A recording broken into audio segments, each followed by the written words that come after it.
What a complete waste of everyone's time, this whole charade. Utterly pointless.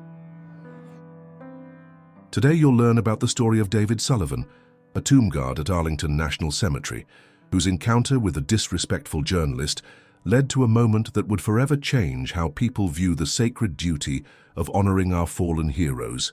Prepare yourself for a narrative full of emotion and unexpected turns.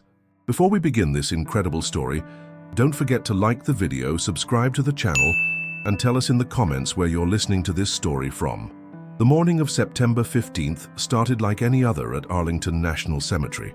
The autumn air carried a crisp coolness that seemed to whisper reverence through the ancient oak trees lining the pathways. David Sullivan adjusted his pristine white gloves one final time before stepping into position at the tomb of the unknown soldier. At 28 years old, David had served as a tomb guard for 3 years, a role he considered the highest honor of his military career. The changing of the guard ceremony was scheduled for 10 a.m., and already visitors were gathering behind the rope barriers. David could see families with small children, elderly veterans wearing their service caps with pride, and tourists from around the world, all united in a moment of silent respect. The weight of his responsibility pressed gently on his shoulders, not as a burden, but as a sacred trust. Benjamin Carter, a seasoned journalist from Channel 7 News, stood among the crowd with his cameraman, preparing for what he believed would be a routine human interest piece. At 42, Benjamin had covered everything from political scandals to natural disasters, and he approached most stories with a cynical edge that had served him well in his career. Today, however, he seemed particularly agitated, having been assigned what he considered a fluff piece instead of the breaking news he preferred. "This is ridiculous," Benjamin muttered to his cameraman, loud enough for nearby visitors to hear. "Standing around watching some guy march back and forth in front of a tomb, there's real news happening in the world, and they send me here to film this theatrical nonsense." An elderly veteran standing nearby, Robert Mitchell, turned toward Benjamin with a disapproving look. The 80-year-old World War II veteran had made the pilgrimage to Arlington every year for the past 2 decades, and the disrespect in the journalist's voice struck him like a physical blow. David Sullivan began his measured 21 steps across the black mat, his movements precise and deliberate. Each step represented a moment of honor, a silent promise to the unknown soldiers who lay beneath the marble sarcophagus. The crowd fell into respectful silence, except for the continued grumbling from Benjamin Carter. "Look at this pageantry," Benjamin said, his voice carrying across the sacred space. "In 2023, we're still playing dress-up and marching around like it's the 1800s. These guards probably don't even know what real military service looks like." The words hung in the air like a toxic cloud. Several visitors turned to stare at Benjamin in shock, while others began to whisper among themselves. David Sullivan, maintaining his stoic composure, completed his turn and began his march back across the mat. His training had prepared him for many situations, but the blatant disrespect being shown in this sacred space tested every fiber of his being. Emily Rodriguez, a young reporter from a competing network, who was also covering the ceremony, felt her stomach turn at Benjamin's comments. She had grown up in a military family and understood the profound significance of the tomb guard's duty. The look of pain on the faces of the veterans in the crowd was almost unbearable to witness.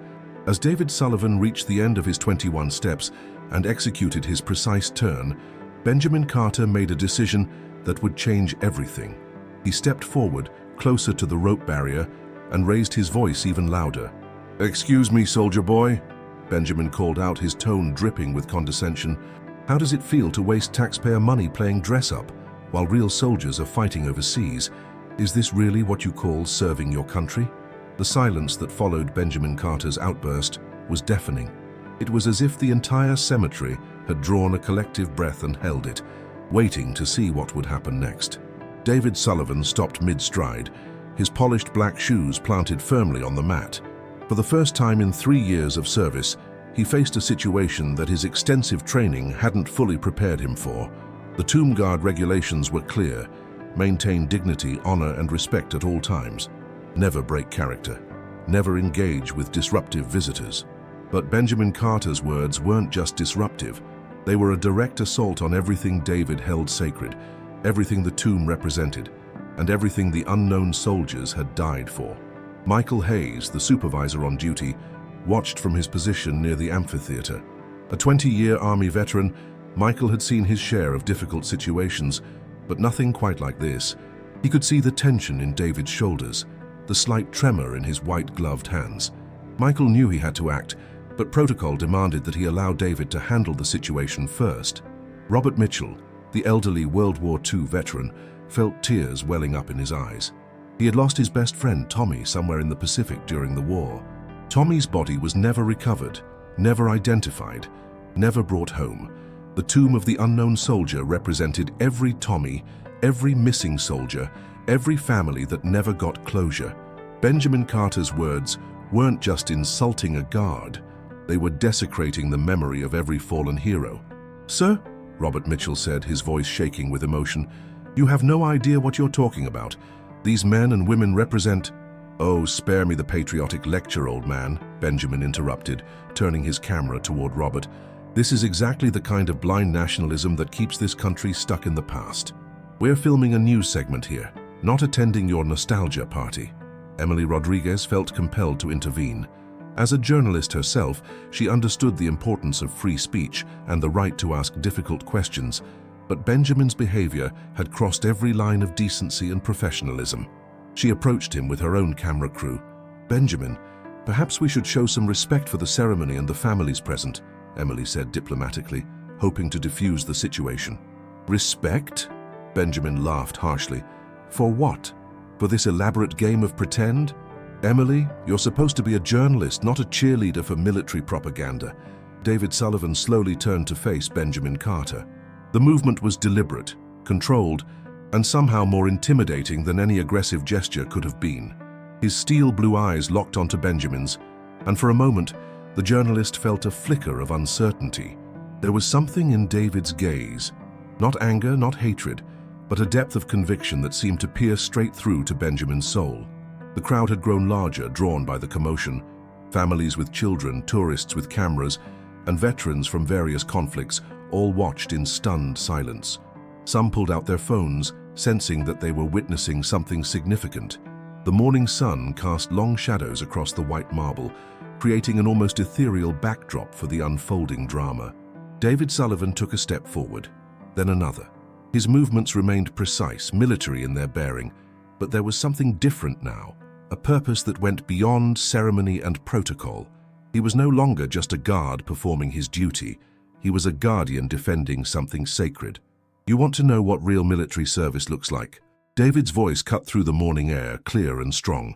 It was the first time he had spoken during a ceremony in 3 years, and the sound seemed to reverberate off the marble walls of the amphitheater. Benjamin Carter, suddenly finding himself the focus of everyone's attention, felt his confidence waver slightly. He had expected the guard to remain silent, to continue his robotic marching, while Benjamin got his controversial footage. This wasn't going according to plan. "I'm asking legitimate questions," Benjamin said, though his voice had lost some of its earlier bravado. "The public has a right to know how their tax dollars are being spent on these ceremonial positions." David Sullivan continued his approach, stopping just short of the rope barrier that separated the sacred space from the viewing area. When he spoke again, his voice carried the weight of absolute conviction, and every word seemed to hang in the air like a challenge. "You want to know about real military service, sir? Let me tell you about the men and women who lie beneath this marble." David Sullivan's voice carried across the amphitheater with a clarity that seemed to make the very air vibrate with intensity. The crowd pressed closer, sensing that they were about to witness something extraordinary.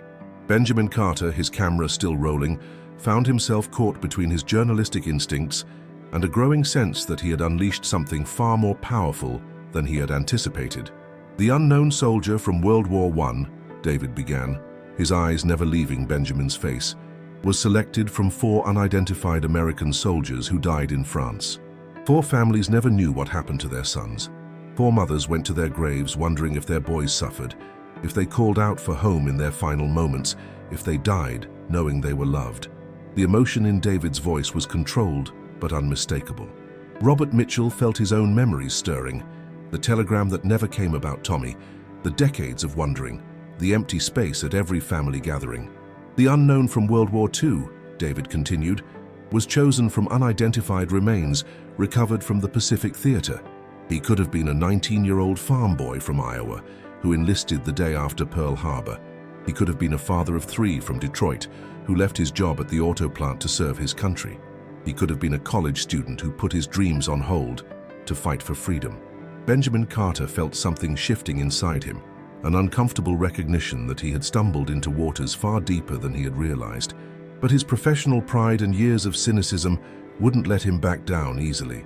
"That's all very touching," Benjamin said, though his voice lacked its earlier conviction, "but it doesn't change the fact that this is an expensive ceremony for people who are already dead. Wouldn't that money be better spent on living veterans who need healthcare and housing?" The question hung in the air, and for a moment David Sullivan's expression softened slightly. It wasn't an unreasonable question, and David knew that many people struggled with the same concerns. But Benjamin's tone, his dismissive attitude, his complete lack of understanding about what this place represented, that was what demanded a response. "You think this is about the dead?" David asked, his voice quiet but penetrating. "Sir, this has never been about the dead. The dead are at peace. This is about the living. This is about every mother who never got to bury her son, every father who never knew where his daughter fell, every child who grew up without knowing what happened to their parent." Emily Rodriguez felt tears beginning to form in her eyes. Her own grandfather had served in Vietnam, and while he had come home, many of his friends hadn't. She had grown up hearing stories about the missing, the unaccounted for, the families left in limbo. "Every step I take," David continued, "every hour I stand watch, every ceremony I perform, it's a promise that we will never forget, that their sacrifice meant something, that somewhere, somehow their families can know that their loved one is honored, is remembered, is guarded." The crowd was completely silent now. Even the children seemed to sense the gravity of the moment. Benjamin Carter's cameraman had stopped filming, overwhelmed by the intensity of what he was witnessing. "You asked about real military service," David said, taking another step closer to the barrier. "Real military service is the 18-year-old who stepped on an IED in Afghanistan and never came home. Real military service is the nurse who died in a helicopter crash while trying to save wounded soldiers. Real military service is the pilot who was shot down over enemy territory and whose remains were never recovered." David's voice grew stronger, more passionate, but never lost its control. "Real military service is every person who put on a uniform knowing they might not come home, knowing their families might never know what happened to them, knowing they might become one of the unknown." Benjamin Carter felt his carefully constructed cynicism beginning to crack. He had covered wars, had interviewed veterans, had written stories about military families, but somehow, in his pursuit of the next big story, the next controversy, he had lost sight of the human cost behind the headlines. "And you want to know what real military service looks like in 2023? David asked, his voice rising slightly. "It looks like the 22 veterans who commit suicide every day because they can't live with what they've seen and done in service to this country. It looks like the families who still don't know what happened to their loved ones in Iraq, in Afghanistan, in conflicts around the world." The weight of David's words settled over the crowd like a heavy blanket. Robert Mitchell was openly weeping now, thinking of Tommy, thinking of all the Tommies who never came home. Emily Rodriguez had stopped pretending to be objective and was simply listening, absorbing, learning. "So when you ask me if this is real military service," David said, his voice dropping to barely above a whisper but somehow carrying to every corner of the amphitheater, "I want you to understand something. Every unknown soldier represents thousands of families who never got answers. And as long as there are families waiting for their loved ones to come home, as long as there are mothers wondering what happened to their children, as long as there are questions without answers, I will stand here. I will march these 21 steps. I will maintain this watch." The silence that followed David Sullivan's words was profound and sacred.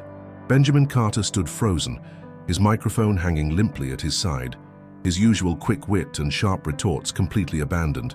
For the first time in his career, he found himself truly speechless, not because he couldn't think of anything to say, but because he finally understood that some moments demanded silence rather than commentary. David Sullivan wasn't finished.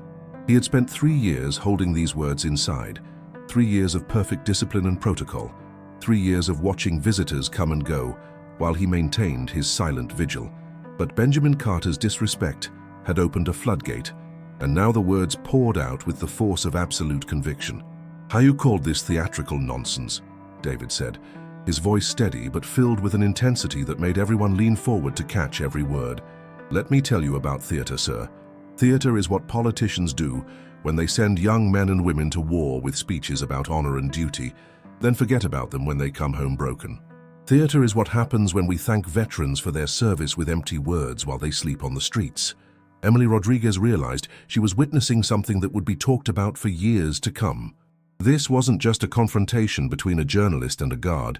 This was a moment of truth that cut through all the noise and politics and got to the heart of what service and sacrifice really meant. "This," David gestured toward the tomb behind him, "is not theater. This is truth. This is the promise that we keep to every person who ever put their life on the line for something bigger than themselves. This is the covenant between the living and the dead, between the grateful and the fallen, between memory and forgetting." Robert Mitchell stepped forward, his aged hands trembling as he reached into his wallet and pulled out a faded photograph. It showed two young soldiers barely out of their teens, standing together in their World War II uniforms, arms around each other's shoulders, smiling at the camera. "That's my buddy Tommy," Robert said, his voice cracking with emotion. "Tommy Rodriguez from San Antonio, Texas. He was 20 years old when his ship went down in the Pacific. They never found his body. For 78 years, I've wondered if he suffered, if he was scared, if he thought about home in his last moments." The elderly veteran looked directly at Benjamin Carter, tears streaming down his weathered cheeks.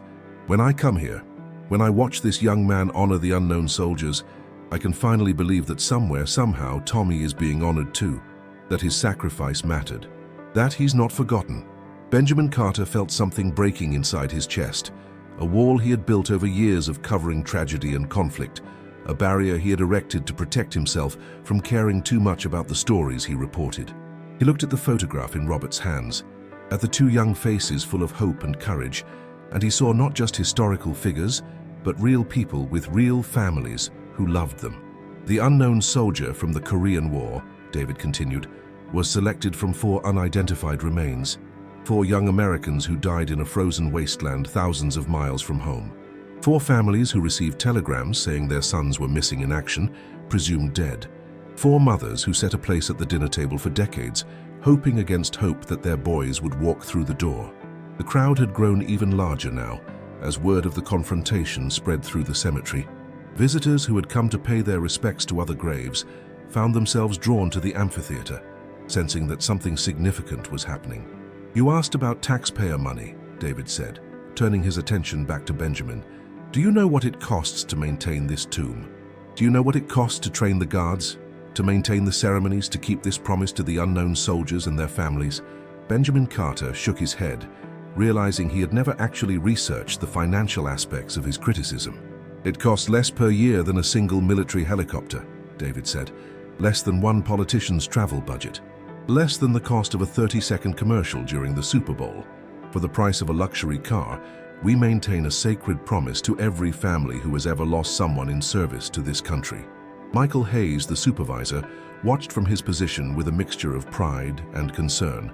David was speaking from the heart, saying things that needed to be said, but he was also breaking protocol in ways that could have serious consequences for his career. Yet Michael found himself hoping that David would continue, that someone in authority would understand the importance of what was happening here. "But this isn't really about money, is it?" David asked, his voice softening slightly. "This is about whether we, as a society, believe that some things are worth preserving, whether we believe that honor and sacrifice and memory have value in a world that seems to value only what's new, what's profitable, what's trending." David Sullivan took a deep breath, and when he spoke again, his words carried the weight of absolute finality. "Every 21 steps I take represents a year of life that these unknown soldiers never got to live. Every turn I make represents a dream they never got to fulfill, a family they never got to raise, a future they never got to see. And every hour I stand watch, I'm telling their families, their memories, and their sacrifice that they mattered, that they still matter, that they will always matter." The morning sun had climbed higher in the sky, casting the white marble of the tomb in brilliant relief against the blue autumn sky. The crowd stood in complete silence, absorbing the magnitude of what they had just witnessed. Benjamin Carter stood motionless, his professional composure completely shattered. When he finally spoke, his voice was barely a whisper. "I didn't know. I thought I knew, but I didn't understand." David Sullivan studied the journalist's face, seeing genuine remorse. "Sir, understanding comes from standing in the presence of sacrifice and feeling the weight of what others have given." Benjamin slowly removed his press badge and let it fall. "Sergeant Sullivan, I came here thinking I was exposing something meaningless. Instead, I learned I was the one who didn't understand." Robert Mitchell stepped forward, clutching Tommy's photograph. With trembling hands, he placed it at the edge of the sacred space. Tommy Rodriguez, San Antonio, Texas, 20 years old. Missing in action, Pacific Theater, 1944. David looked at the photograph. The unknown soldiers weren't just symbols anymore. They were Tommy Rodriguez and thousands like him.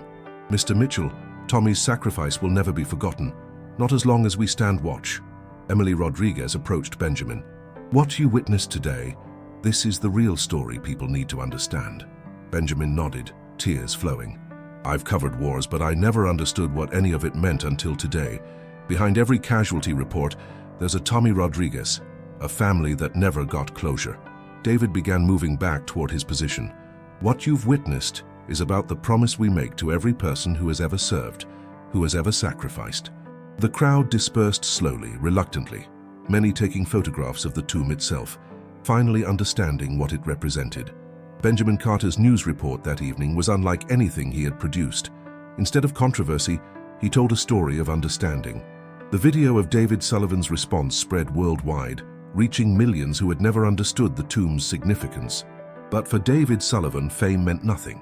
What mattered was returning to his post, resuming his 21 steps, maintaining the eternal vigil. As the sun set over Arlington, he continued his march, each step a promise kept, each turn a covenant honored. The unknown soldiers rested in peace, knowing their watch was being kept, their sacrifice remembered. And David Sullivan, guardian of their memory, walked on through the gathering dusk 21 steps at a time, keeping faith with the fallen and hope alive for the living.